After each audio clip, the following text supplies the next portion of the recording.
muchas gracias por venir y a los que veáis luego esta reproducción.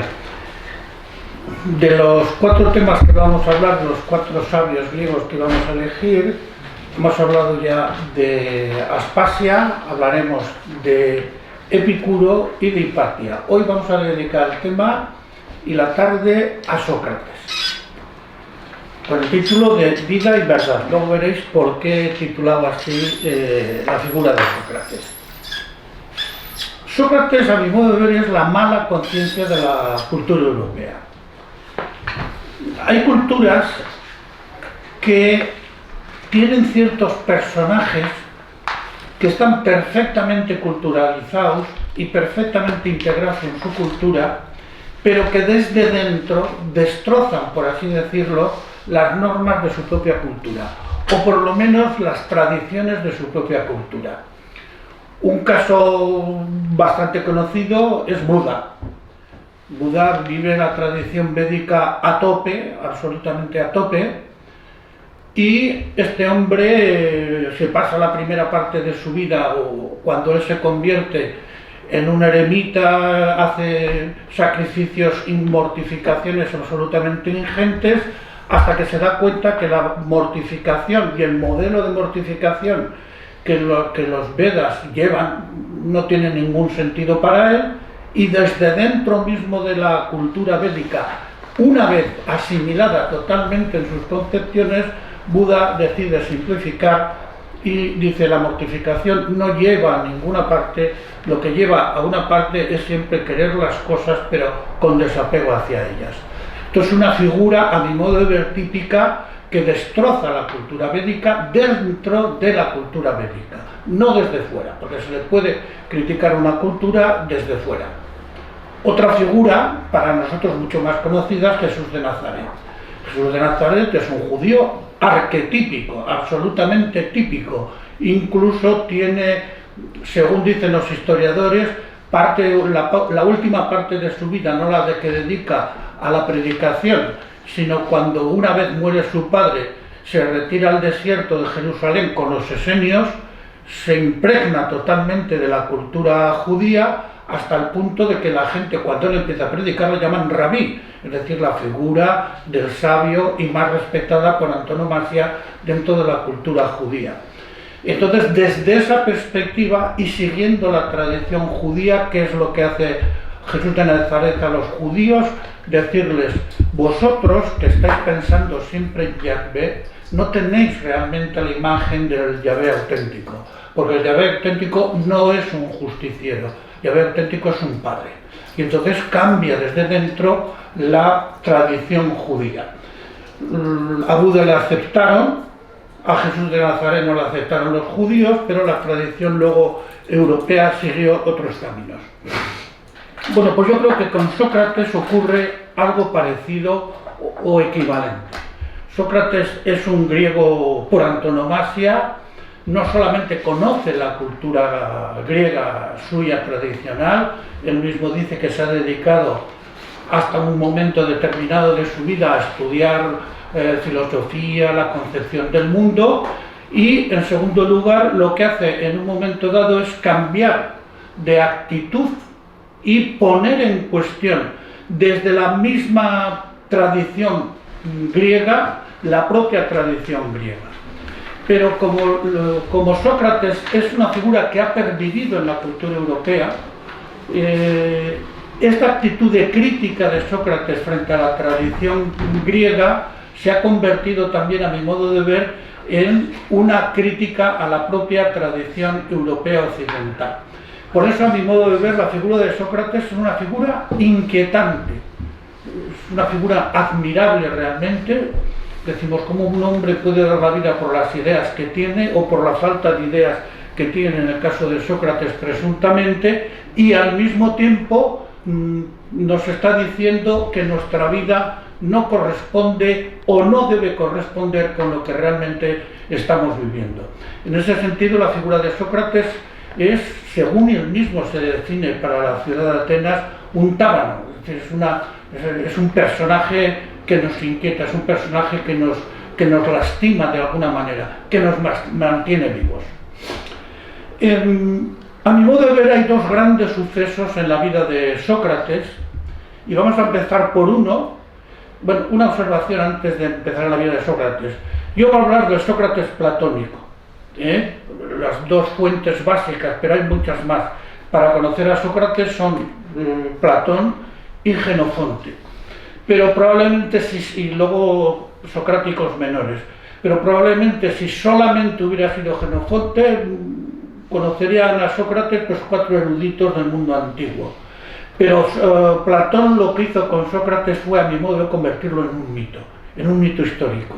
Jesús de Nazaret también es un mito histórico, el Che Guevara es un mito histórico, no porque sean falsedades, sino porque son realidades históricas que han trascendido con mucho su propia actuación.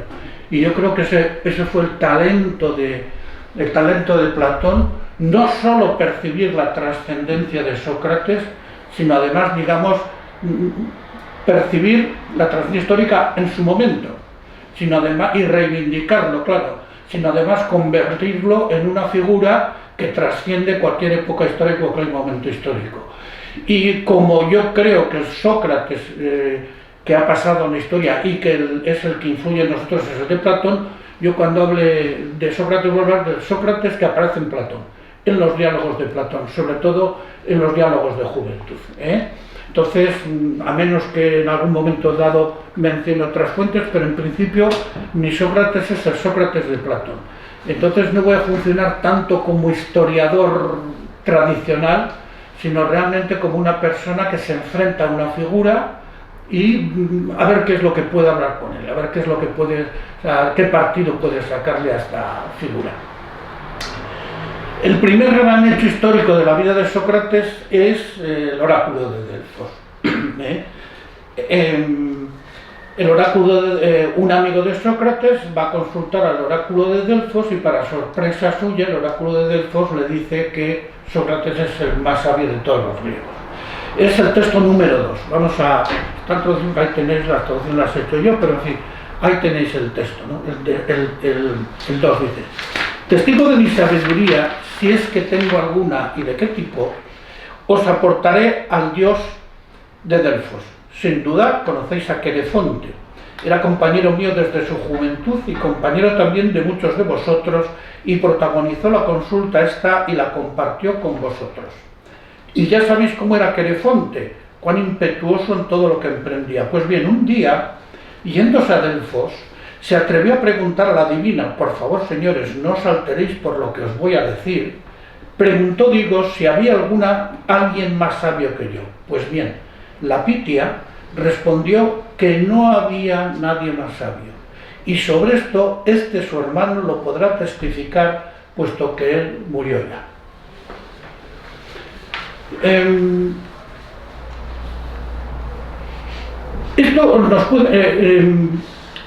Este testimonio de Sócrates en el momento en que va a morir, que es el momento del juicio final de su vida,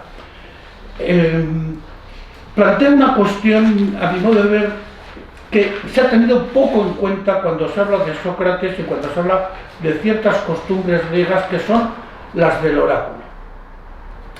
Para nosotros el oráculo consultar un oráculo es poco menos que echar cartas, es decir, un ejercicio de absoluta irracionalidad y de absoluta arbitrariedad, cuando no de manipulación por parte del echador de cartas, ¿no? Pero en la cultura griega, la consulta al oráculo se hacía siempre y dentro de todas las clases sociales. Es decir, siempre podía haber un individuo que se privara de hacer este tipo de cosas, pero todos los individuos consultaban al oráculo. En la época de Sócrates, los oráculos inundaban los lugares oraculares, me refiero, inundaban todas las zonas de Grecia. Luego desapareció mucho esto y eran lugares de absoluto prestigio. La manera de ejercerse los oráculos, pues era un individuo allí, a los sacerdotes que tenían el lugar determinado les hacían la pregunta, tenía que ser muy clara y muy breve: me voy a casar mañana, puedo emprender este viaje de negocios no sé qué día, etcétera, etcétera. Bueno, y entonces los oráculos, los sacerdotes, transcribían a la pitonisa, en el caso de Delfos la pitonisa, le traducían a la pitonisa la pregunta. Y la pitonisa, en medio de espasmos, parece ser que producidos por ciertos azufres que había en la cueva de Delfos y en otros lugares también, pero en fin, vamos a resumir lo de Delfos, porque era el centro determinante de toda la oracularidad griega. Entonces la pitonisa empezaba a balbucir cosas probablemente sin sentido, y los sacerdotes traducían esa cosa y se la decían al que había preguntado. La mayoría de las respuestas eran absolutamente ambiguas, podían significar dos o tres cosas al mismo tiempo. De esa manera la pitonisa nunca fallaba, porque si no se cumplía el oráculo, pues es que la respuesta correcta era la otra, ¿no? Pero para que os deis cuenta hasta qué punto es importante los oráculos en Grecia, los historiadores, por ejemplo Heródoto, pero sobre todo también Tucídides, que Tucídides es un historiador, diríamos, que ya es equiparable a cualquier historiador actual, en el sentido de que es un hombre que presenta pruebas. Heródoto todavía es un buen historiador, pero todavía se maneja más en un mundo un poco de leyendas, ¿no? Bueno, pues esto es cuando quieren decir por qué una ciudad ha caído o qué empresas hay que comenzar, siempre narran si se había consultado los oráculos, qué habían hecho los oráculos y dejado de decir. Y entonces esto es importantísimo tenerlo en cuenta. El oráculo era un elemento central de la cultura griega. No era algo añadido, no era algo que caía del lado de ciertas personas especialmente supersticiosos. Y a lo largo de toda la historia del pensamiento griego, solo hubo, que yo sepa, un filósofo que se opuso a los oráculos, que fue Panecio, un estoico.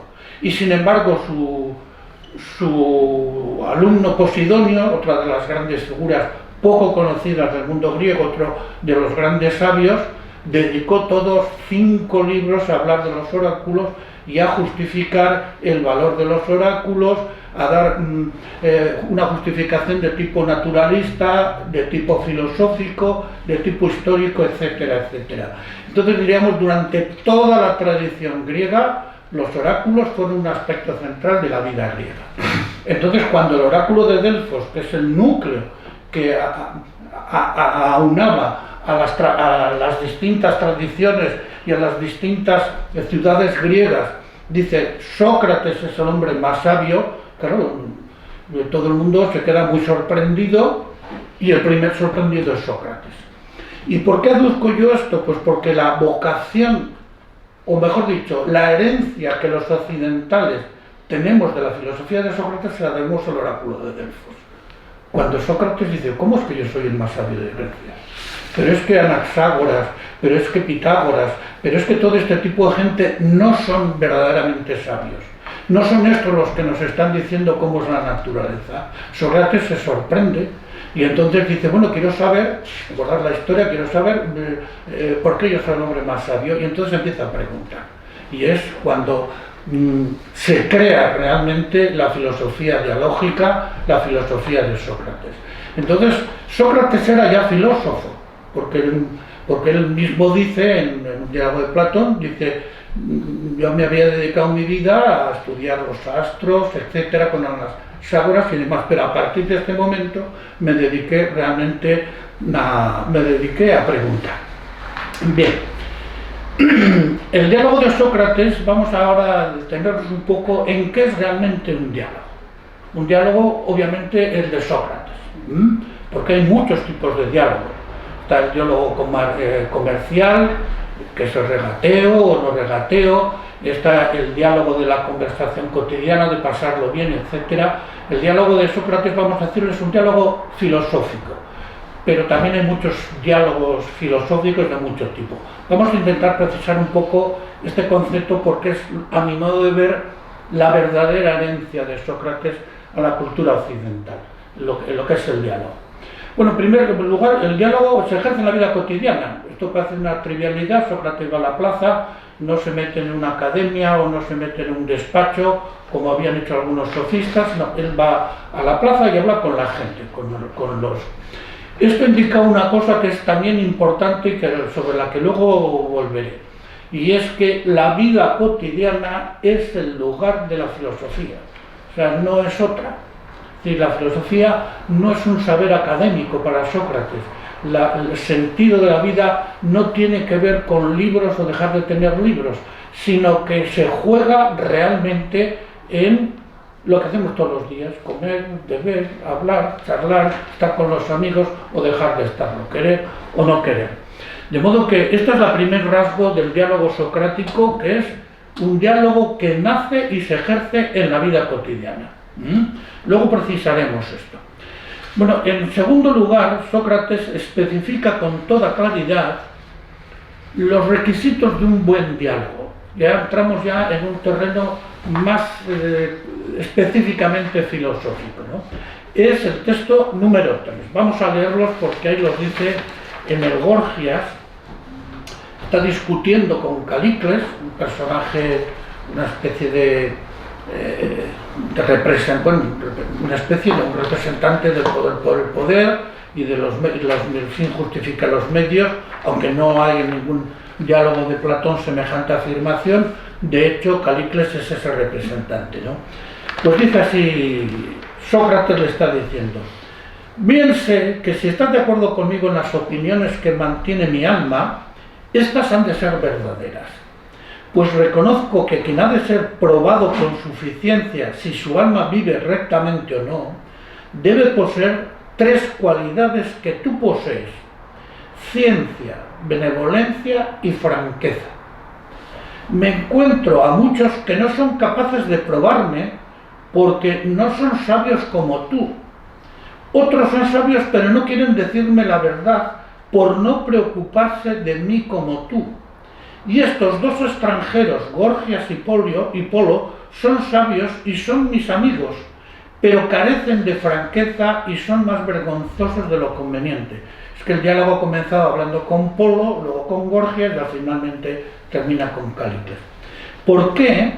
Porque han llegado a tal extremo de vergüenza que por avergonzarse cada uno de ellos por su cuenta se atreve a contradecirse a sí mismo y a otros muchos hombres, y nada menos que en los asuntos más graves.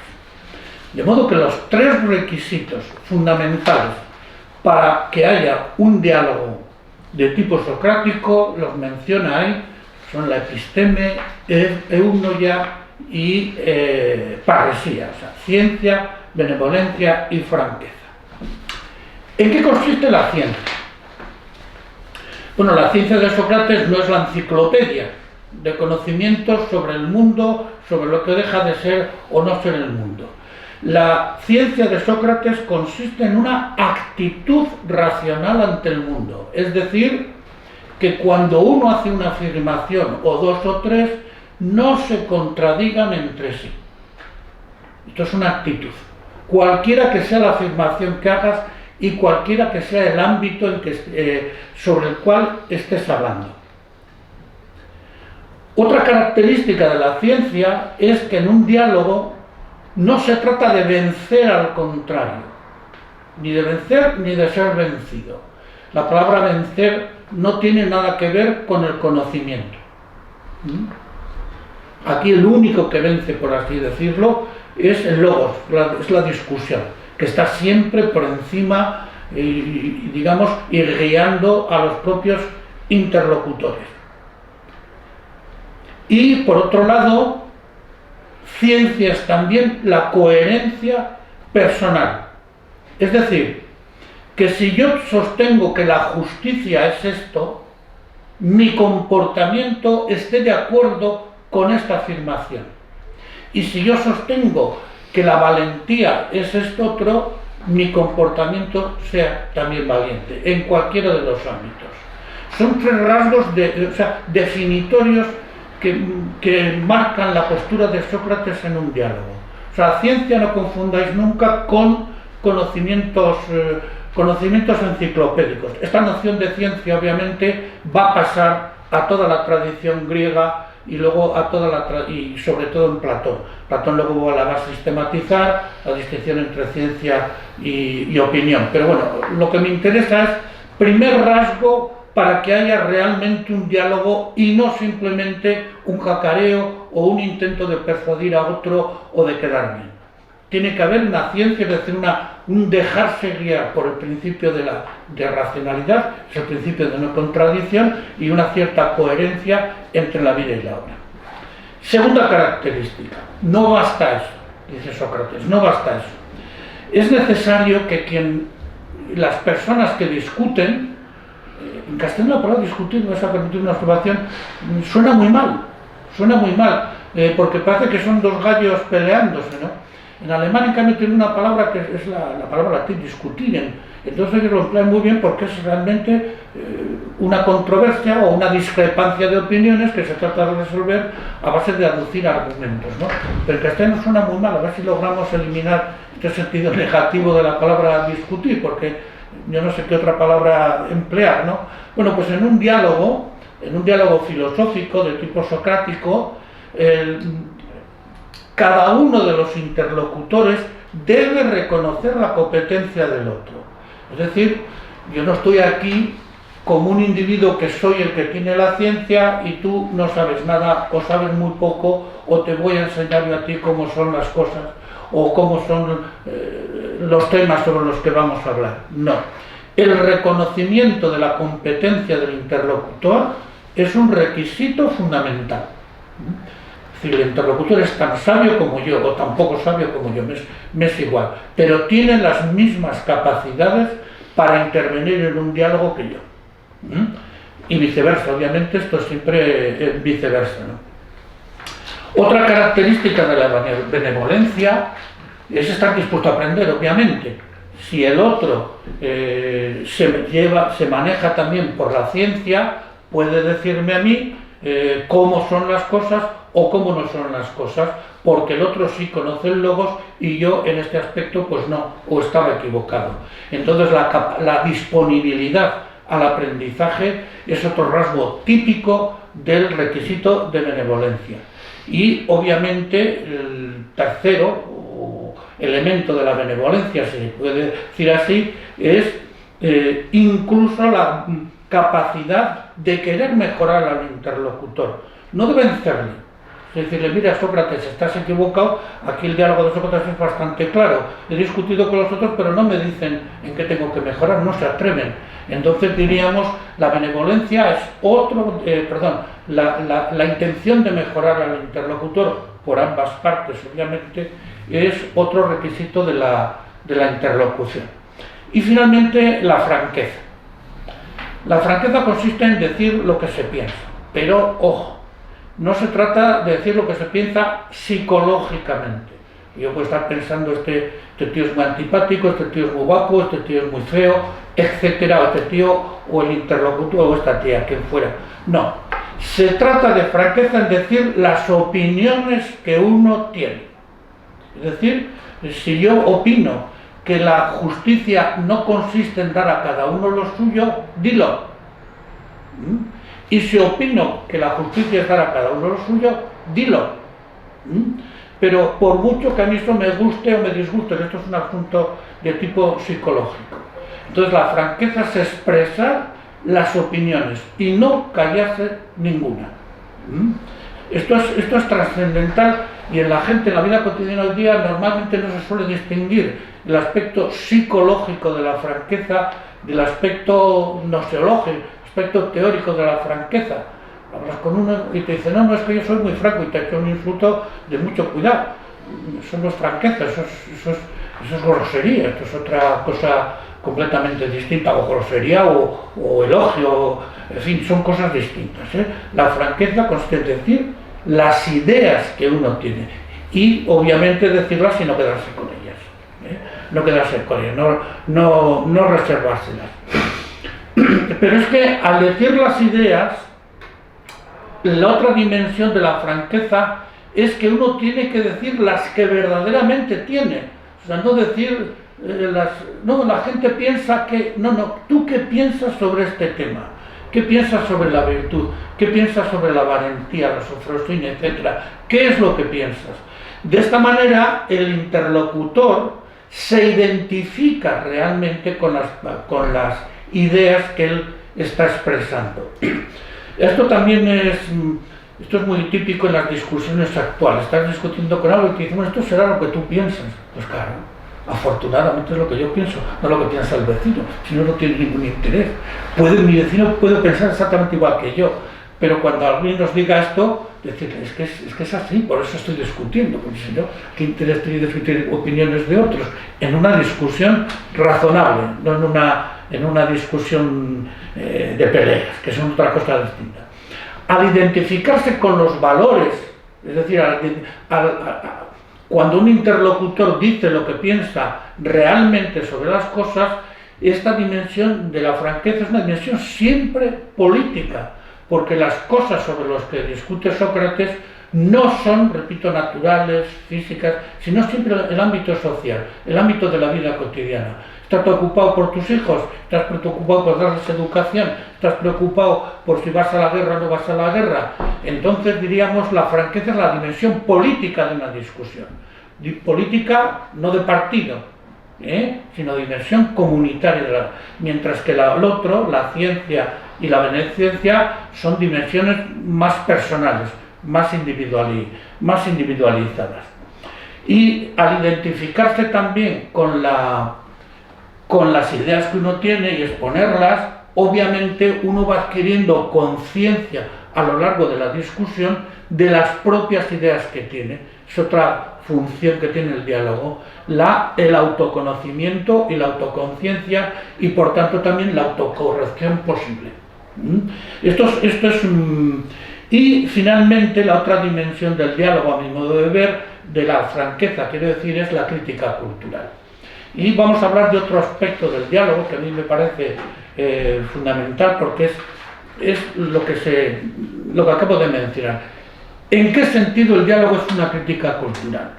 Esto ha sido poco estudiado, porque yo cuando he leído libros sobre el diálogo platónico y demás, todos hablan de la estructuración argumentativa, de que se emplea un tipo de lógica o emplea otra, del aspecto personal, de la ironía socrática, de si Sócrates se hace o deja de hacerse, pero no se suele hablar de en qué medida el diálogo critica no ya al personaje concreto, sino critica realmente el mundo cultural en donde los interlocutores están viviendo.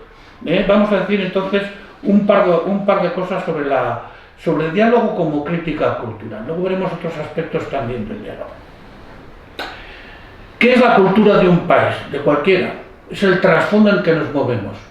La cultura es conjunto de ideas que viven en nuestra sociedad, pues que el individuo tiene que ser libre. En la sociedad democrática nuestra, que todos en teoría deberíamos tener igualdad de posibilidades, que el mérito, en una sociedad meritocrática como la norteamericana, que el mérito decide realmente si tú te haces rico o te haces pobre, o sales de una situación o sales de otra. Estos son digamos, tópicos que existen en una sociedad. No voy a entrar ahora si son válidos o no son válidos, pero son los tópicos que respiramos. Cada sociedad tiene los suyos, algunos son compartidos, otros no, que la vida es un valor absoluto, etcétera, etcétera. Entonces esto es cultura, pero también los comportamientos. Si yo voy por la calle y de repente le insulto a una persona, pues esto en nuestra sociedad no está bien visto. En otras sociedades es posible que sí. Cuando alguien se muere en nuestra sociedad, se le procura dar el pésame al pariente más próximo, a su mujer, a su marido, a su hijo, etcétera, etcétera. Esto forma parte de la cultura, es decir, conjunto de ideas en que se vive y conjunto también de comportamientos. Bueno, ¿en qué sentido el diálogo socrático critica la cultura en la que él se está moviendo y obviamente también puede servir para criticar la cultura en que nosotros nos estábamos moviendo? La cultura, ¿cuál es la función de la cultura? La función de la cultura es, por un lado, la comunicación entre la gente. O sea, no solamente el lenguaje permite que nosotros hablemos el mismo idioma y sepamos de qué estamos hablando, sino que es que además estos tópicos son los que dan una especie de consenso colectivo y permiten que nuestra sociedad la consideremos la mejor posible, porque si no la cambiaríamos. Y entonces diríamos, esto es lo que se llama la legitimación. Estos tópicos sociales, una de sus dimensiones es el de la legitimación del propio orden social. No confundáis con la legitimidad de las leyes, son cosas distintas, No tiene por qué, la legitimación no tiene que estar escrita en ningún libro, en ningún código, ni en ningún lugar especial.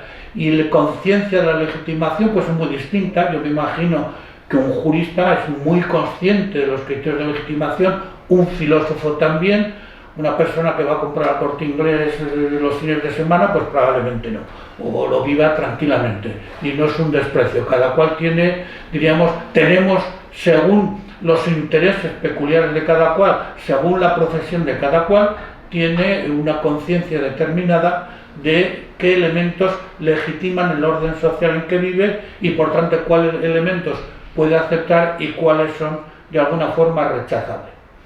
Bueno, entonces, no solamente la cultura es una legitimación, sino que es que además posibilita el diálogo, precisamente porque ¿cómo hablar yo con una persona que de entrada considera, por ejemplo, que viviera en un ambiente que aquí los únicos que tienen la palabra son los jefes? Y hay sociedades en que esto ocurre así, sociedades orientales antiguas, por en fin, no decir solamente actuales, sociedades antiguas donde el único que hablaba era el rey, que era además sacerdote, solía ser sacerdote. En Atenas esto desapareció afortunadamente. Entonces diríamos, solamente, o sea, el diálogo es posible entre personas que de alguna forma participan de los mismos elementos legitimadores. Pero suele ocurrir en todas las sociedades y en todas las culturas que hay momentos, hay aspectos y crisis históricas en donde estos elementos de legitimación y de integración social se ponen, son cuestionados. Y esto es lo que nunca se critica la cultura general, a mi modo de ver, en grueso. Siempre se critican aspectos concretos. Pero ¿desde dónde? Curiosamente desde el resto de la cultura. Es decir, que la cultura, por un lado, posibilita un diálogo y al mismo tiempo posibilita la crítica de ese mismo diálogo. Y entonces llegamos a una especie de renovación cultural desde dentro mismo de la propia cultura por reciclaje de ciertos aspectos. ¿Cómo se produce este reciclaje? Pues por crisis históricas, crisis económicas, aspectos de racionalidad que no coinciden, tópicos de un lado y de otro que no coinciden, valores, dices democracia, España es una democracia cuando hay una serie de individuos que tienen, o la sociedad norteamericana, la sociedad europea es democrática cuando entre 4 individuos tienen no sé qué porcentaje de la riqueza universal. En fin, estos son criterios que chocan contra los valores que esa misma sociedad promueve. Bueno, bien, entonces, ¿en qué consiste la crítica de Sócrates? La crítica cultural de Sócrates. Pues la crítica cultural consiste en lo siguiente.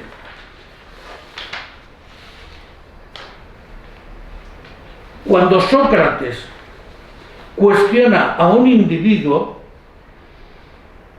y el otro le dice, pues mira, yo la justicia la considero que es el mando del más fuerte.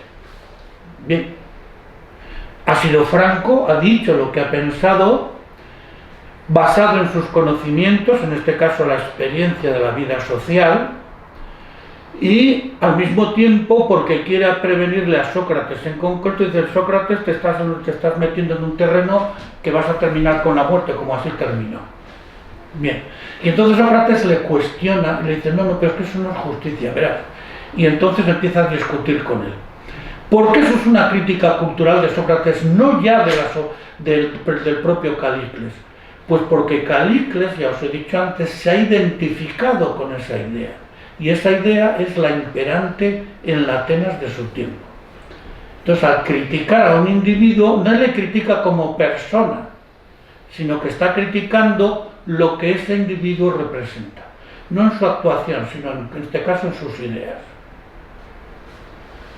Entonces, la idea de identificarse, o sea, el criterio de franqueza es esencial porque es el núcleo, el vínculo que se establece entre un individuo y su comunidad. Los individuos pasan a ser, de alguna forma, como transparentes con respecto a los valores de la sociedad. Al criticar a estos individuos, Sócrates no le interesa demasiado el individuo en concreto, sino los valores que este individuo está defendiendo.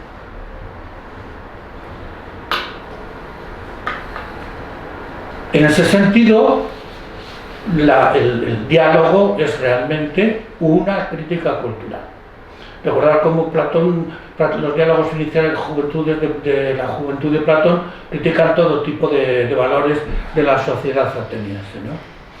Para demostrar que no se sabe en qué consiste. Recordar que Sócrates saca una conclusión de su Inquisición, es esa famosa frase que a pesar de la historia solo sé que no sé nada, ¿verdad? Una frase verdaderamente paradójica, inquietante. Yo voy a dar aquí por qué esta frase le costó la vida a Sócrates. No es una frase, obviamente, es una actitud, es interrogación permanente. No es muy original mi interpretación, pero bueno, recordar cuál es lo que dicen en la apología, ¿no?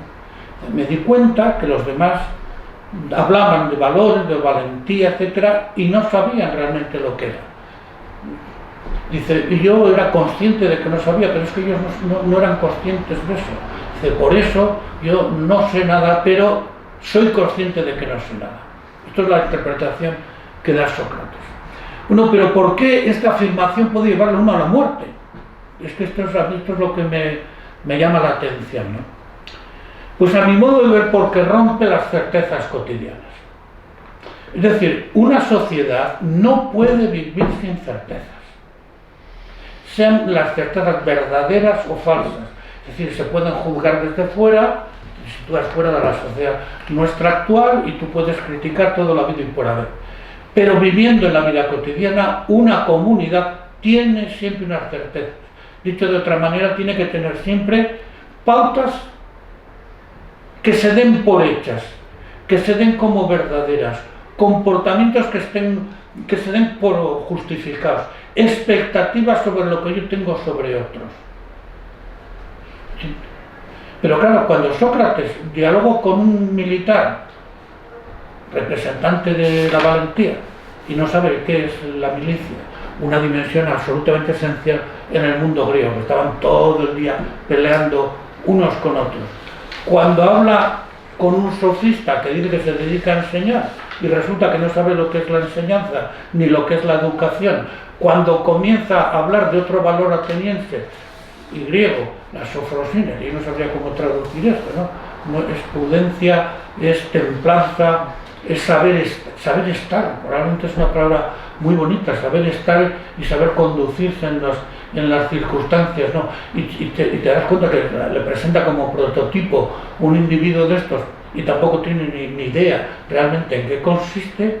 Curiosamente, Sócrates dice, no he encontrado a una sola persona que sepa de qué está hablando. Y consiguientemente la sociedad en que vivimos no tiene certeza alguna. Claro, esto es una sociedad o una de dos, o cambia radicalmente o quita del medio al individuo que le está metiendo dudas básicas sobre su línea de flotación. Porque Sócrates no critica un aspecto, las sociedades soportan mucho ciertas críticas, lo que no soportan es el cuestionamiento general de su propio sistema. Yo puedo criticar que haya muchos ricos en el mundo, lo que no puedo criticar es que la riqueza sea un valor en nuestra sociedad, porque entonces me dice, este tío está, ¿dónde vive? Yo sí puedo decir, la manera de generar riqueza es inocua, la manera de generar riqueza es injusta, me es igual, pero no puedo, porque es un valor sobre el cual vivimos, y no digamos nada si empiezo a criticar otros muchos valores sobre los cuales vivimos. Entonces la frase de Sócrates, solo sé que no sé nada, elimina las certezas cotidianas, porque se está ejerciendo la vida cotidiana, es decir, la vida que llevamos todos, ¿no? No solamente elimina las certezas, sino que es que además interrumpe la acción. Un individuo que no sabe qué hacer es otra dimensión social. Estamos constantemente haciendo cosas, yendo, viniendo, comprando, viviendo, teniendo hijos. Entonces, o sea, paraliza realmente la vida social, sin que Sócrates se lo proponga, pero de hecho es así. Y por otro lado, plantea problemas obviamente sobre la legitimidad. O sea, ¿cuál es la legitimidad de sociedad ateniense? Si vive sobre la idea del saber hacer, la legitimidad o el saber estar, sobre la legitimidad de la valentía, de la educación, y esto no tiene ningún valor, nadie sabe qué es eso, ¿en qué consiste entonces la legitimación de la vida ateniense y de la sociedad? Consiguientemente, Sócrates, digamos, es un elemento nocivo para la sociedad ateniense, tal como la sociedad ateniense se está viviendo a sí misma, ¿no?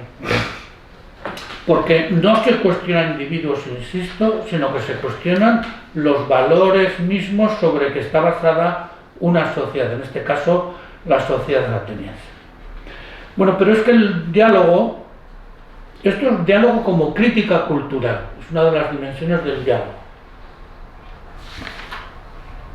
diálogo socrático, ¿eh?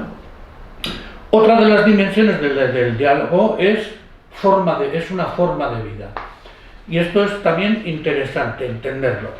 Para nosotros es muy difícil entender porque hemos desligado totalmente los conocimientos a nuestra manera de vivir los conocimientos. Hoy pueden decir de una persona es un sabio, es decir, es un científico de primera talla y es un sinvergüenza. Se puede decir tranquila, no digo que lo sea, ¿no? Pero se puede decir. En cambio, en el momento de Sócrates esto es impensable.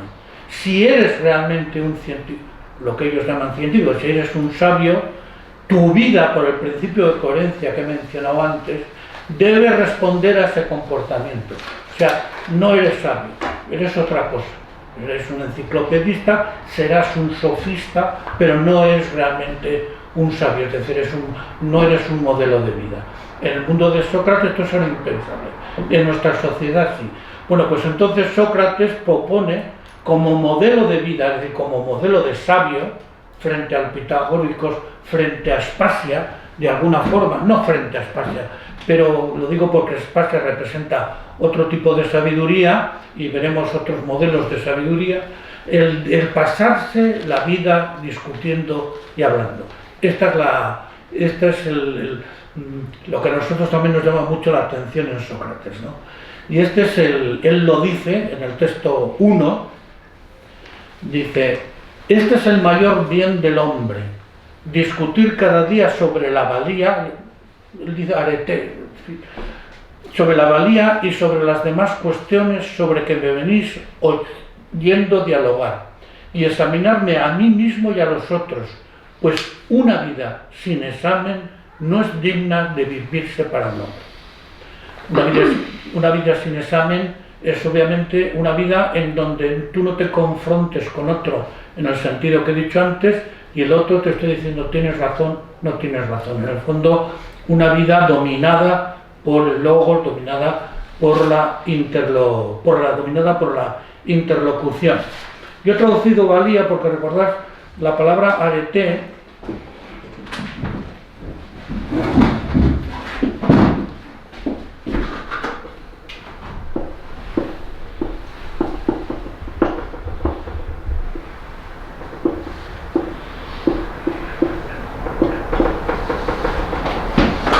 que es el término que utiliza Platón y en fin, que es el término griego.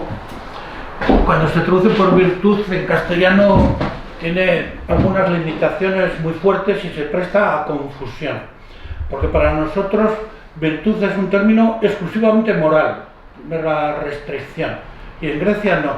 Si yo tengo capacidad, soy un forzudo y tengo una capacidad de levantar pesos, esto es un arete, que tengo cierto tipo de arete. Eso nosotros lo llamaríamos arete, le llamaríamos virtud, lo llamaríamos capacidad o disposición. Y luego, no solamente la restricción moral, ¿no? Sino además porque nosotros aplicamos el término arete, o sea, virtud, perdón, solo al ser humano. Y los griegos hablan incluso del arete de un caballo, del arete de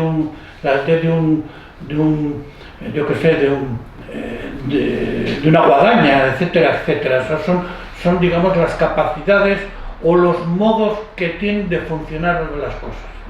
Yo lo traducido valía, pero tampoco estoy muy contento con esta traducción, pero en fin, para distinguirlo de este tipo de cosas, ¿no?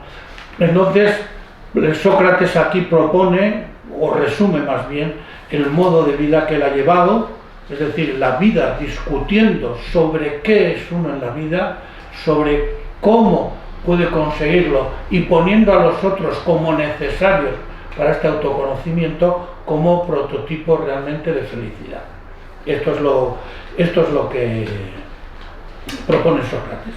Bueno, ya para terminar, el otro gran hecho de la vida de Sócrates es su muerte, claro.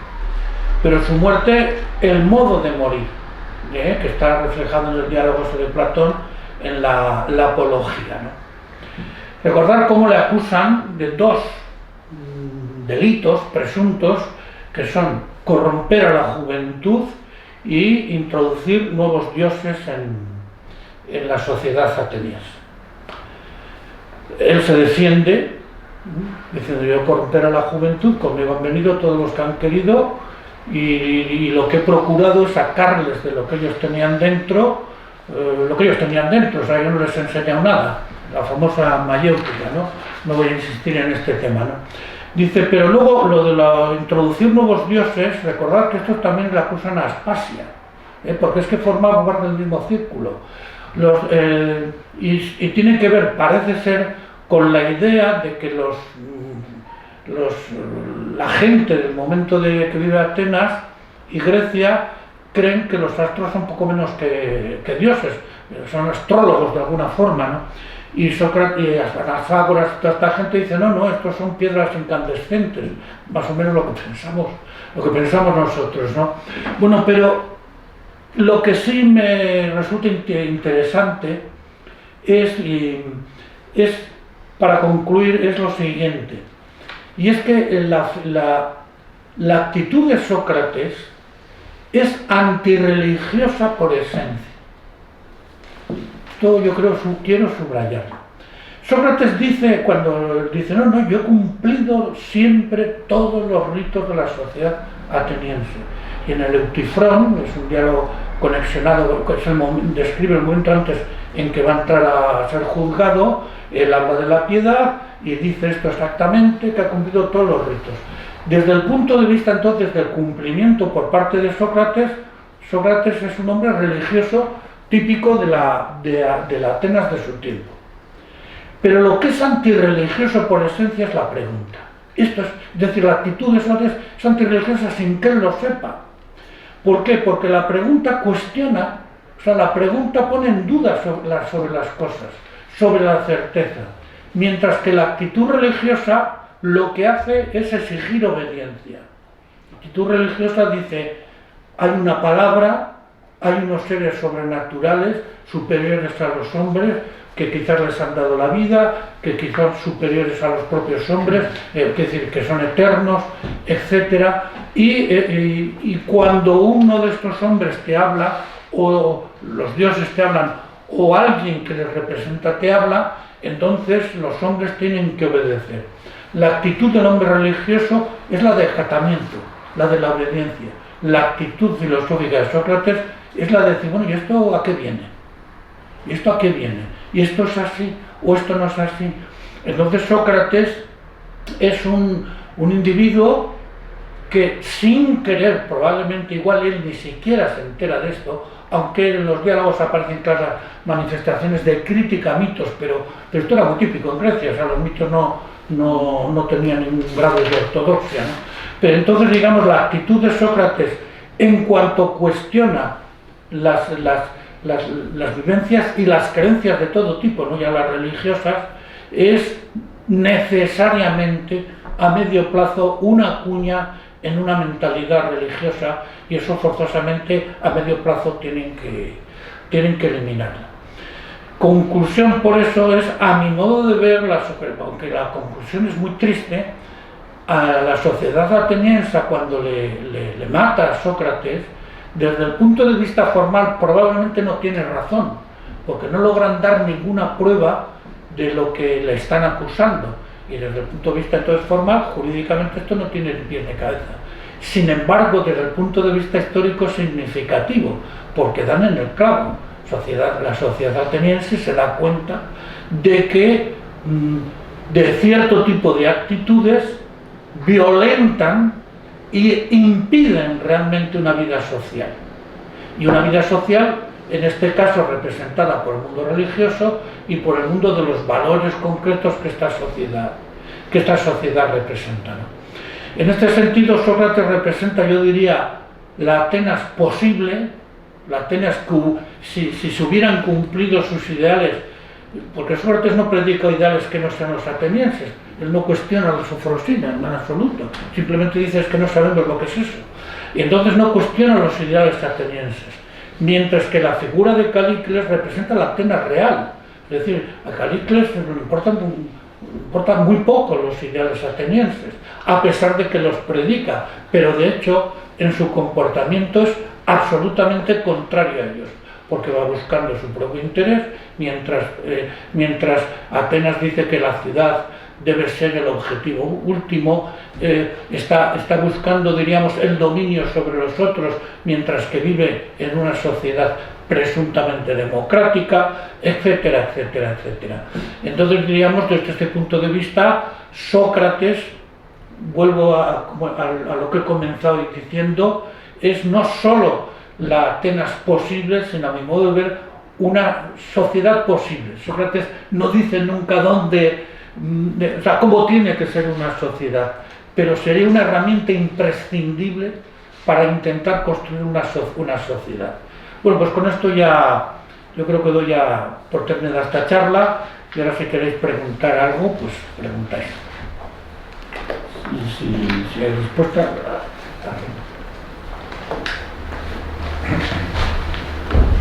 bueno, pues a ver, yo quisiera, no sé si me vas a poder o tienes información, pero bueno, sobre el personaje de Xantipa, no sé qué fuentes podemos tener o qué textos en concreto, porque realmente lo único que, nos ha llegado es esa anécdota de que iba a buscarle, de que le daba una colleja, de que no se ocupaba de la economía familiar y pasaba dificultades. ¿Textos, fuentes, hay algo? Bueno, Tobar, el lingüista, tiene probablemente la mejor biografía de Sócrates que hay. Es antigua, es del año 80 y tantos, 84 me parece que es.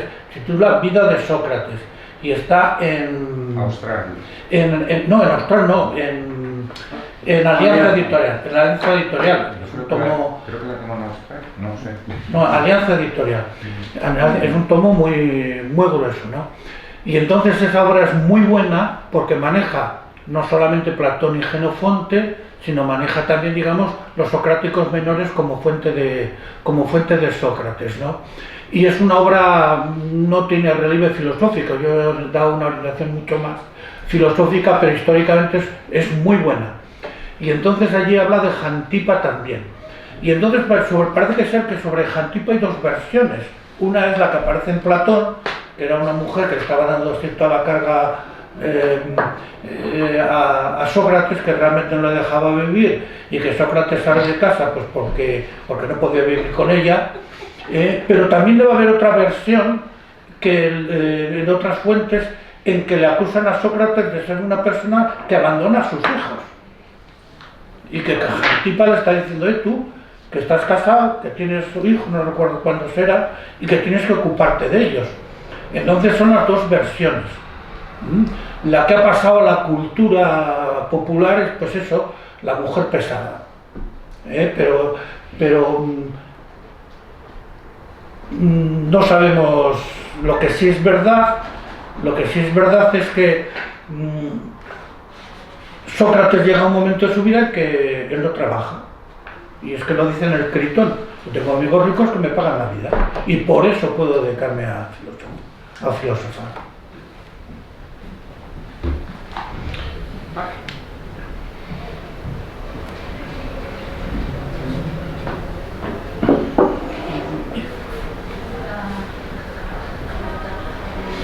Ahí ocurre algo parecido a lo que ocurre con las fuentes por ejemplo, en general de toda la tradición filosófica antigua. Hay una tradición que considera a los filósofos como gente ida, o sea, que están viviendo en las nubes, y otra tradición que los considera como realmente útiles. En el caso de Tales de Mileto se ve perfectamente en las fuentes. Hay unas fuentes que dicen, estaba mirando al cielo, de tanto mirar al cielo, se cayó en un pozo y por poco se ahoga. Es la idea de que el filósofo vive en las nubes.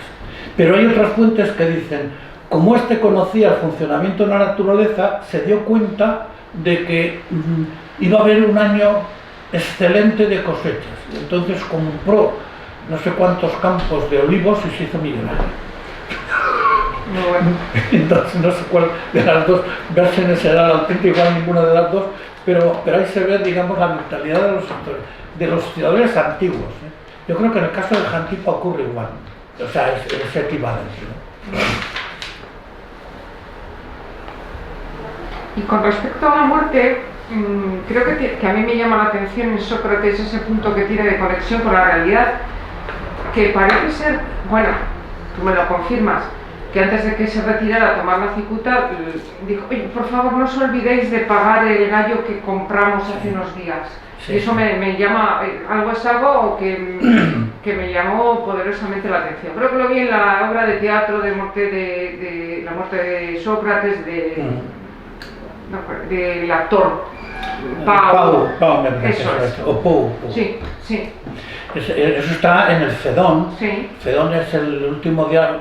El Fedón probablemente no refleja demasiado la vida de Sócrates, porque sería, digamos, como el primer diálogo cronológicamente de la madurez de Platón, o sea, posterior a Gorgias, más o menos. Pero bueno, sí refleja el momento en donde está a punto de morir, porque el Critón refleja el momento en que le quieren sacar de la cárcel. Y eso es un diálogo absolutamente socrático, muy breve, muy bonito, muy interesante, ¿no? En donde trata el tema de la justicia. Bueno, y en el Fedón se discute este tema. Y cuando están discutiendo sobre la inmortalidad y Sócrates está consolando a sus amigos y ya va a ir a tomar la cicuta y dice, se me ha olvidado a mí que he dejado un gallo a Esculapio, me parece que es, para pagármelo por favor. Bueno, esto es un indicio, por un lado, de esta religiosidad tradicional de Sócrates. O sea, bueno, y luego, por otro lado, algunos, en este mismo diálogo, aparece Sócrates también intentando, manejando versos de Sopo, me parece que es. Y entonces algunos están interpretando esto como una especie de reconciliación del racionalismo socrático. Este es un hombre que no tiene más que cabeza, o sea, no tiene más que cabeza, un individuo que se juega la vida tiene más que cabeza, pero aparentemente, diríamos, pone en juego solamente la manera de razonar y si esto es lógico o no es lógico, etcétera, ¿no? Entonces, algunos hablan de que al final de su vida Sócrates se reconcilió de alguna forma con la poesía. Bien, esto está en el Fedón, en el Fedón, claramente esa anécdota.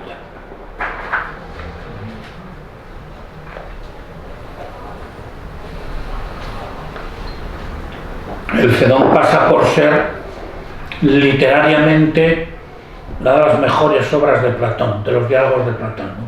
Hay 2 o 3 diálogos de Platón que son, el banquete, esto es una cosa fuera de serie, el Fedro también y el Fedón.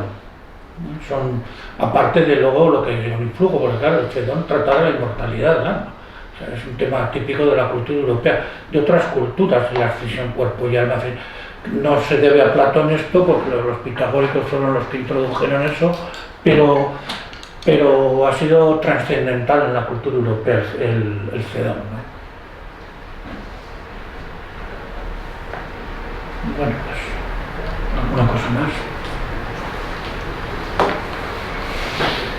Bueno, yo he anotado al principio, cuando hablaba de de la mortificación como algo que no lleva a ninguna parte al referirse a Buda y a la comparación con Jesús de Nazaret.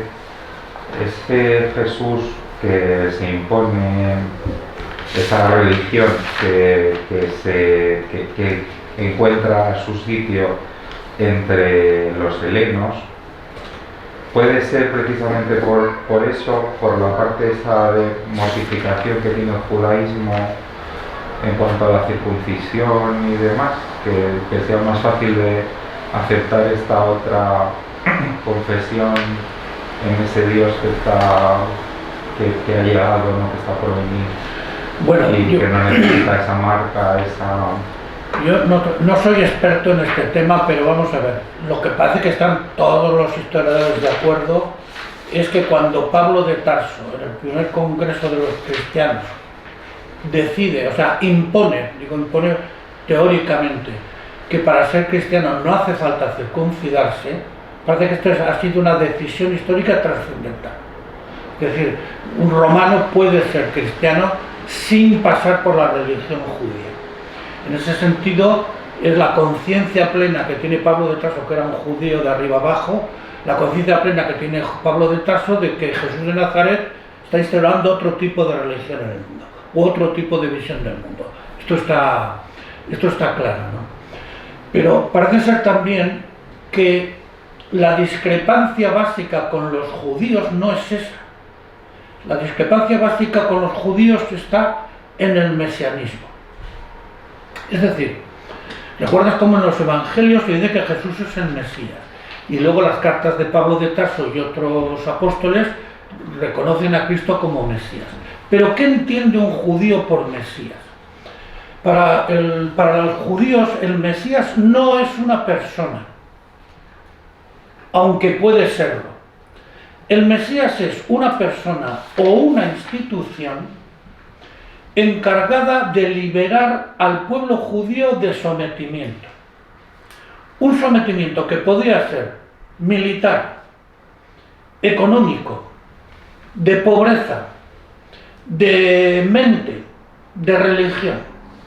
Entonces, un individuo o un grupo que fuese capaz de librar al pueblo judío de esa liberación, ese es el Mesías. O los Mesías. Bien. Pero ¿qué es lo que hace sobre todo Pablo de Tarso? Porque yo creo que el fundador del cristianismo no es Jesús de Nazaret, sino Pablo de Tarso. Pablo de Tarso predica: Jesús de Nazaret es el Mesías. Claro, los judíos, ¿cómo va a ser el Mesías un individuo que no solamente no nos ha liberado de la tara romana, porque ellos están sometidos a los romanos, sino que encima se lo han matado. Un liberador es un vencedor. Y Pablo de Tarso da un giro y dice: no, es que la liberación no es exterior, sino es interior. La liberación es del pecado. Y como el hombre peca, quien limpia al hombre del pecado, quien lo purifica, quien lo perdona, ese es el Mesías. Claro, esto no le cabe en la cabeza a un judío. Primera cuestión que choca totalmente con los judíos. Porque un judío podía aceptar, yo diría perfectamente, que Dios es Padre. Severo, pero Padre. Pues no creo que eso crease problemas. Y de hecho, los esenios, el grupo con el que Jesús de Nazaret parece que se educó, era lo que predicaban, eran judíos típicos. Una secta especial, pero judíos típicos. Y entonces, lo mismo que la idea de caridad. Los judíos pueden aceptar perfectamente la idea de caridad, porque es que además ellos tenían un grupo que llamaban los nazareos, no nazarenos. Los nazareos, que eran gente pobre, una especie de gitanos judíos, con los cuales ellos se sentían en deuda, y cada cierto tiempo además los judíos tenían el año jubilar, es decir, se perdonaban todas las deudas, etcétera, etcétera. O sea que la prédica de Jesús de Nazaret sobre la caridad universal, un judío la podía haber aceptado tranquilamente. Lo que no puede aceptar es vivir en una sociedad dominada, muy consciente de su propia identidad, y que ven a un individuo que se considera a sí mismo redentor, o sea, liberador, no redentor, liberador, y encima lo maten. O sea, esto es imposible. Y sin embargo hay otra cosa, bueno, hay otra cosa no. ¿Por qué fue fácil por ejemplo, para los no cristianos, para los no judíos, la aceptación de Jesús como divino? Otra cuestión que para los judíos era impensable. No hay más que un Dios, y Dios no tiene nada que ver con los hombres. Los hombres hemos sido creados, que todavía la palabra crear, en fin, estaba ahí un poco... Pero bueno, hemos sido creados, o todo ha sido creado por este ser todopoderoso, y el hombre, vamos, que se compare con Dios, esto es una cosa impensable, ¿no? Y Jesús de Nazaret, bueno, Jesús de Nazaret no sé, pero Pablo de Tarso, este es Dios, es el Hijo de Dios, y es Dios. En cambio, esto a un romano no le extraña demasiado. O sea, un romano puede aceptar tranquilamente, un romano y un griego de épocas tardías, o sea, de la época de Jesús de Nazaret posterior, que haya personas dioses, y de hecho ellos divinizan a los emperadores.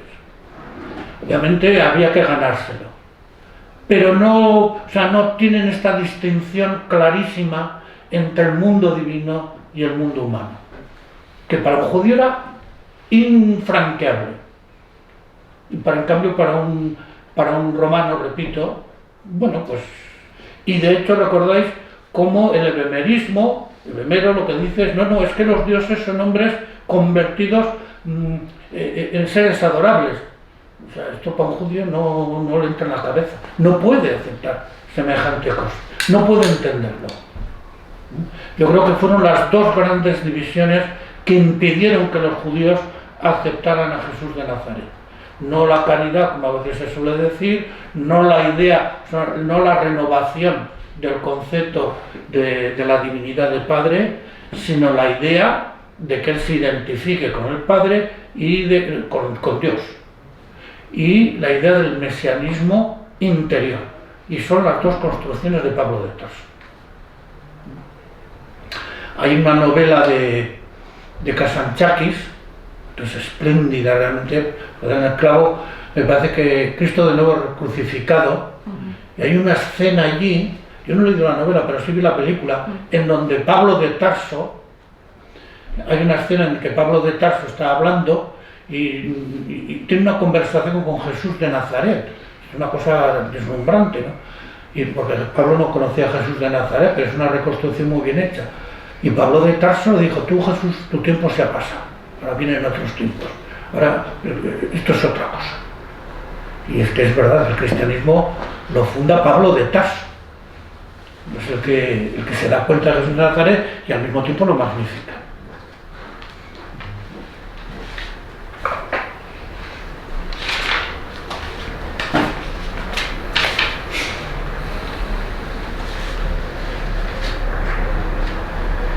Vale, entonces, pues muchísimas gracias. Bueno, Hasta la siguiente.